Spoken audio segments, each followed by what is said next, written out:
నేను ముందు వీడియోలో పిల్లలు కొన్ని విషయాలు పేరెంట్స్ చెప్తే విననివి స్కూల్లో టీచర్స్ చెప్తే ఖచ్చితంగా వింటారని చెప్పాను కదా. ఎందుకంటే చాలామంది పేరెంట్స్ చేసే పొరపాటు ఒకటేనండి, పిల్లలు చదివినా చదవకపోయినా అల్లరి చేస్తున్నా ఏం చేస్తున్నా కూడా స్కూల్లో టీచర్స్ దగ్గరికి వెళ్ళి మా పిల్లల్ని కొట్టకుండా తిట్టకుండా భయం చెప్పండి అని ఒక విషయం అయితే వాళ్ళకి చెప్పేసి వస్తాం.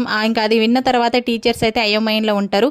పిల్లలు చదివినా చదవకపోయినా వాళ్ళకి మార్క్స్ వేసి పాస్ చేస్తూ ఉంటారండి. అలా చేయడం వల్ల మన పిల్లల ఫ్యూచరే దెబ్బతింటుంది. నేనైతే ఏ రోజు కూడా అలా చెప్పను. మా పిల్లల విషయంలో ఏదున్నా కూడా కొంచెం రైట్స్ మీకు ఉంటాయండి, ఒక దెబ్బ కొట్టైనా పిల్లలకి చెప్పండి, సెట్ చేయండి అనే చెప్తాను నేను. ఎందుకంటే ఈరోజు వాళ్ళు టీచర్స్ భయం అనేది ఉంటేనే పిల్లల చదువు అయితే ముందుకెళ్తుంది.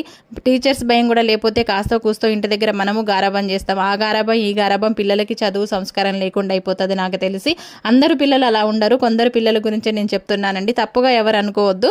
అస్సలు కూడా టీచర్స్కి అలా మాత్రం మనం చెప్పొద్దు. టీచర్స్ దగ్గర ఉండే భయం టీచర్స్ దగ్గరే ఉండాలండి. అలా ఉంటేనే పిల్లలు లైఫ్లో సెట్ అవుతారు.